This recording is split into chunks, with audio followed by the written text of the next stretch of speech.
Sportni o'zi bu do'stlashishda.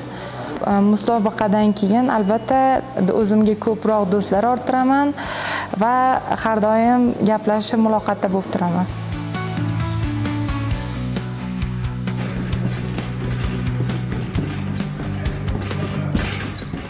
Men Hilola Sobirova. Men hozir 25 yoshdaman. MMA'dan oldin boks bilan shug'ullanganman. MMA'ga 5 yil oldin kirib kelganman. 5 yildan beri MMA bilan shug'ullanib kelyapman.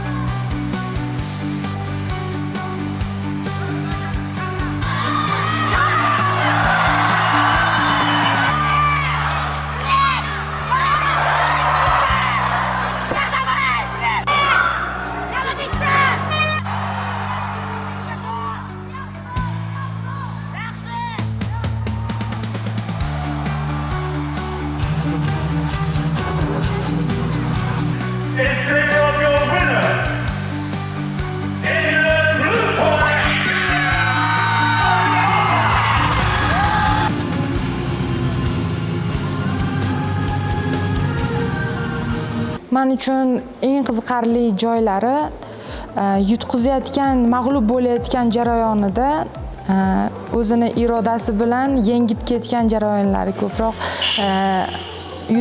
Oxirgi raunddagi oxirgi minutlarda yutib ketgan joylari juda ham qiziqarli men uchun.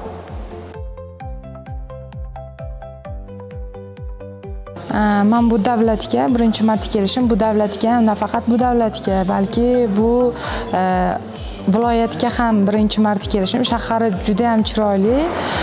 Men tug'ilgan joyim bir-biriga o'xshashlik bor, juda ham menga juda ham yoqdi. Vatanimni eslatadigan joylari juda ham ko'p. Bugun biz borgan manzara menga juda ham yoqdi. Juda ham chiroyli ekan. Bunaqa joylar meni vatanimda ham bor. Juda ham o'zimni vatanimni eslatdi. Xuddi o'zim vatanimdek his qildim o'zimni yurganimda.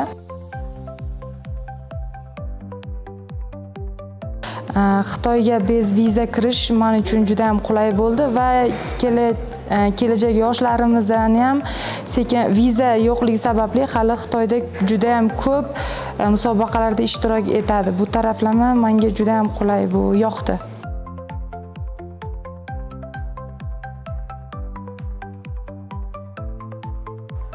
Men bu davlatga kelishimda bunaqa joyga kelib jang qilishimni bilmagandim. Menga juda ham atmosfera juda ham chiroyliligi har taraflama yoqdi. Noto'g'ri o'ylagan ekanman. Katta organizator va katta muhit, hamma har taraflama juda ham katta ekan. Kelajakda ham zo'r musobaqaga aylanib ketadi degan umiddaman.